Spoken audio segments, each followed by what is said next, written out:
Million, bonjour et bienvenue à vous en cette lecture guidance du mois de novembre qui arrive vers nous.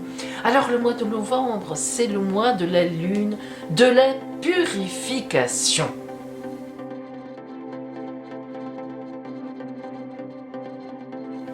Qu'est-ce qui viendra donc vers vous en ce mois de novembre? Nous allons le voir à travers la grande roue astrale qui va vous parler des 12 grands domaines de votre vie.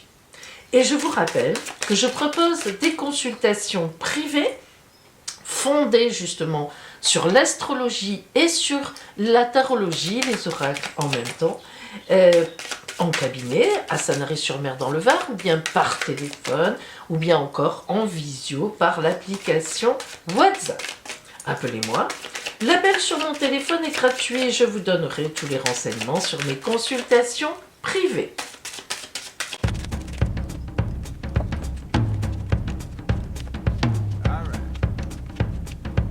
Et nous commençons à Million par l'énergie qui va vous porter le fou, le mat. Ouh, alors là, quel mois vous allez passer? En effet, lorsque cette carte sort, eh bien, elle veut dire qu'on a bouclé une étape et que l'on se prépare à partir vers l'étape suivante. Je dis bien, on se prépare. C'est-à-dire qu'on n'est pas encore sur l'étape suivante. Ce mois de novembre va donc être pour vous une boucle qui se ferme.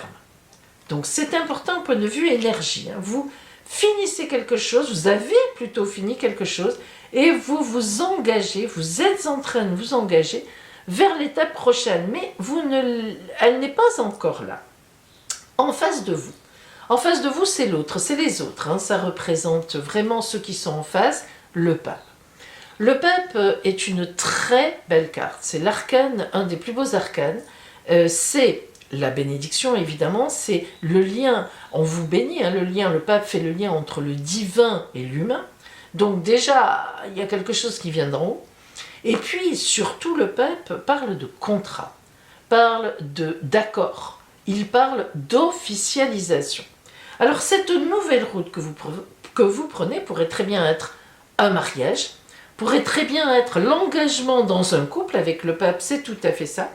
Vous êtes par exemple dans une relation triangulaire, eh bien, les choses changent. C'est-à-dire que ça se résout hein, d'une façon ou d'une autre, en général bien pour vous. Donc le pape en face du mat, c'est vraiment, on prépare, mais on prépare plus la situation d'après. En tout cas, des choses se débloquent, en tout cas des contrats se signent, en tout cas des engagements sont pris, des officialisations sont là. La maison 2 va parler de vos possessions. Alors c'est plutôt une maison matérielle évidemment, parce que ça parle bien sûr des finances. La force. Alors aucun problème au niveau matériel, apparemment, et je vous le souhaite, puisque la force est une carte, évidemment, de grande capacité. Hein. C'est la force tranquille. Il n'y a pas de crainte, on a une confiance aveugle. Donc, dans les biens, dans les possessions, ça veut dire que, eh bien, ma foi, logiquement, vous avez des placements, vous avez fait ce qu'il fallait et vous n'êtes pas ennuyé, et tant mieux pour vous.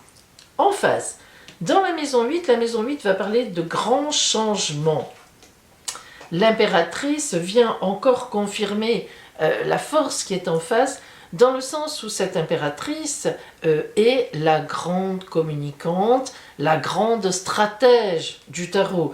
Évidemment, que vous soyez un homme ou une femme, symboliquement, elle représente quelqu'un qui sait d'où il vient, une personne qui sait où elle est, et une personne qui sait exactement où elle veut aller. Hein. C'est surtout ça l'impératrice, elle sait où elle veut aller. Donc, dans ces changements oui, mais avec vraiment une réflexion qui a eu lieu avant, puisque le maître, il reprend, il y va, il amène l'essentiel et il y va, eh bien voilà, vous savez où vous allez, vous savez où vous irez. Vous avez exactement une idée très précise de ce que vous engagez ou de ce vers quoi vous vous engagerez en novembre. La maison 3 va nous parler de votre environnement proche, alors les gens qui sont autour de vous, hein, votre ambiance, sociale. La lionne de fortune montre, hop, un tour de roue. Alors, ça peut vouloir dire que vous changez de travail, donc vous changez de relationnel. C'est un tournant à 180 degrés. Vous vous engagez, comme on l'a dit, dans un couple. Donc vraiment là, on est sur une voie de nouveauté, mais réfléchie, et qui s'engage effectivement. Mais la lionne de fortune, ça peut aussi représenter dans l'entourage immédiat une rencontre qui va aider ou qui va être sur la route à ce moment-là. La lionne de fortune, c'est toujours quelque chose d'imprévu, mais lorsqu'elle sort seule, comme c'est le cas ici, eh bien, elle est toujours positive. Alors, un imprévu, certes, un changement à 180 degrés, quelque chose qui bouge beaucoup, mais qui rentre dans votre escarcelle. Voilà, tout simplement dans le bon sens. En face, eh bien, nous avons justement ce qui est inconnu en réalité. Alors, ce qui est inconnu, c'est-à-dire ce que vous ne connaissez pas encore, qui va venir vers vous, l'énergie dans ce sens-là, c'est la Lune. Alors là, il y a un certain inconnu, une certaine nuit. Tout simplement, vous ne savez pas, et d'ailleurs c'est vrai, avec le mat, vous ne savez pas dans quoi vous vous engagez. Vous vous y engagez, vous savez matériellement, on le voit, vers quoi vous allez. Vous avez posé des jalons, vous avez fait des choix, mais quelque part, c'est l'inconnu. C'est-à-dire que, est-ce que ça va fonctionner ? Est-ce que c'était là qu'il fallait que j'aille ? Vous vous poserez la question. Maison 4, vraiment votre foyer, votre intimité, chez vous, hein, vraiment le petit microcosme de chez vous. La papesse, grande réflexion. La papesse, elle est sous ses voiles, elle a le livre de sa vie ouvert, vous voyez que vous êtes chez vous, et vous réfléchissez à votre vie. Est-ce que je m'engage là ? Je vais le faire, oui certainement, mais à quel prix, à quel titre, vers quoi ? Et la papesse, elle a une clé dans sa main. Parfois c'est dans la main, parfois c'est à la ceinture, peu importe les imageries. En tous les cas, elle a la clé parce qu'elle se connaît très bien, la papesse. Elle a juste besoin d'un réajustement. Alors, vous allez avoir besoin, d'ailleurs c'est le mat. Hein. Le mat, je le répète, il est à la croisée des routes. Il a terminé une étape, mais il n'a pas commencé l'autre réellement. Et la papesse fait partie du mat. Elle réfléchit. C'est normal. En face de la papesse, dans la maison 10. La maison 10, c'est la visée, l'objectif de ce mois de novembre, voire plus, hein, qui dépasse ce mois de novembre, le pendu. Alors là, il y aura un blocage. Ça n'est pas en novembre que vous allez vraiment démarrer. Bon, on l'avait senti avec le fou, avec le mat, mais le pendu ici, en visée, indique qu'il va y avoir quand même des retards, des choses un peu contrariées, mais le pendu se dépend. On le sait bien, ça n'est pas la tour qui s'écroule, c'est la tour qui s'écroule, qui arrête les choses et qui les coupe. Bon, le pendu, lui, évoque un temps, hein, où on attend. Il y a une attente. Hein, il y a quelque chose qui demande à attendre ou à être peaufiné, ou à être un peu plus réfléchi, ou à être un peu plus, comment dire, matérialisé. Il manque des éléments. On n'a pas tout... voilà, hein, c'est une carte de retard. Donc, elle nous dit que ce n'est qu'éventuellement en décembre que le mat ira vraiment, s'engagera dans la nouvelle voie. Hein. La maison 5 nous parle du bonheur, mais disons un petit peu plus du bonheur en amour. La tempérance, amitié amoureuse, grande communication. La tempérance pourrait nous faire comprendre pourquoi il y a le pendu, dans le sens où elle parle d'une communication intense, on est sur la même voie, on est sur la même longueur d'onde, on est sur la même route, on a les mêmes envies en amour, mais on ne peut que communiquer pour l'instant un peu à distance. La tempérance, effectivement, est une carte quand même de distance.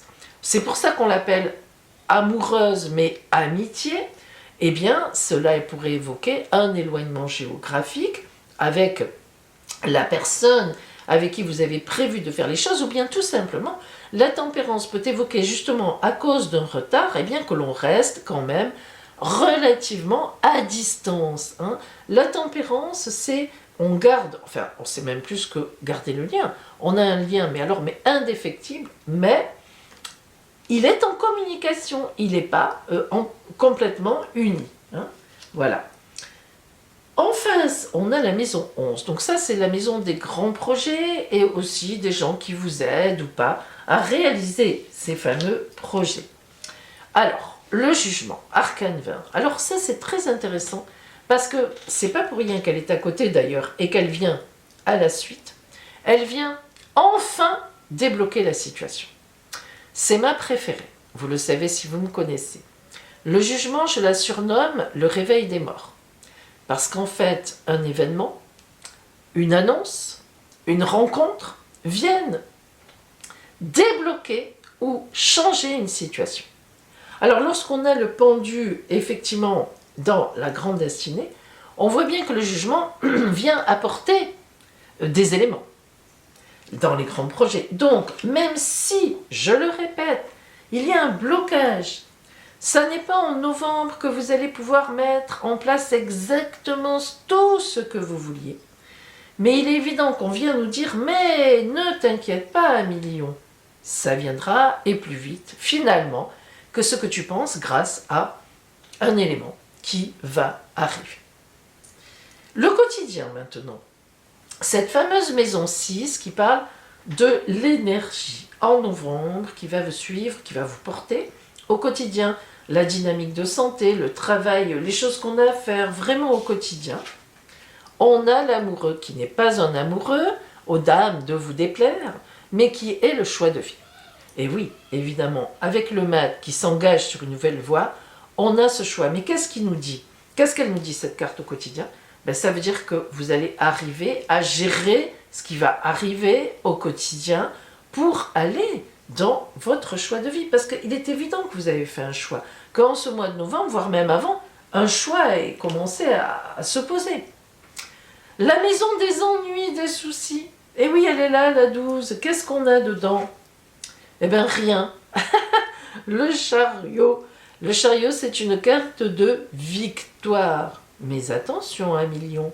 Victoire à condition qu'on fonce au galop et droit devant. Pas d'hésitation, ou le moins possible. Ne vous laissez pas embarquer dans des doutes. Et puis surtout, si des éléments viennent effectivement se poser en travers de votre route, écrasez-les. Et oui, c'est le sens du chariot. Pour ne pas avoir d'ennui, il va falloir tracer votre route. Ceci dit, vous avez assez de charisme, de force en vous, hein, vous êtes quand même le signe du soleil, hein, de passion, pour effectivement monter dans le chariot et mettre les chevaux au galop. En tous les cas, ça le fera sûrement. Voilà pour vous un million, hein, quelque chose qui, une croisée de route, on sait où on veut aller, ça c'est sûr, on ira d'ailleurs, on va y arriver, et puis des petits éléments qui viennent comme ça se mettre en travers, mais la voie est tracée en quelque sorte.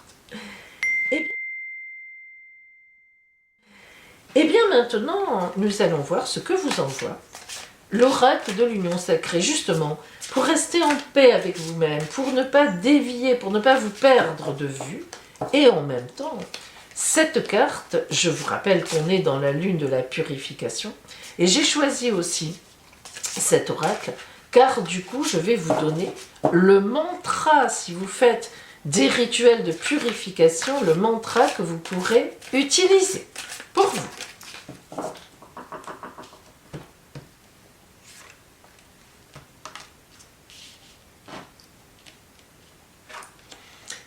Le mental R, je transmets les messages. Le mental, gros. Regardez, voyez cette rencontre d'âme-sœur? Et on a l'amitié amoureuse dans le sens de dire la grande transmission à distance, mais tellement puissante.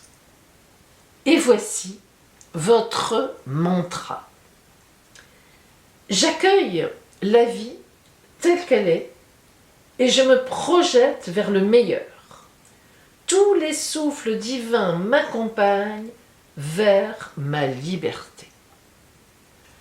Avouez à million que c'est un résumé de ce que nous avons vu. J'adore. Je vous souhaite, Lion, justement, une transmission magnifique, cette rencontre, ce passage avec cette âme sœur, avec quelque chose qui vous tire en avant et qui va être véritablement une véritable révélation. Et bien, je vous dis belle purification et à bientôt.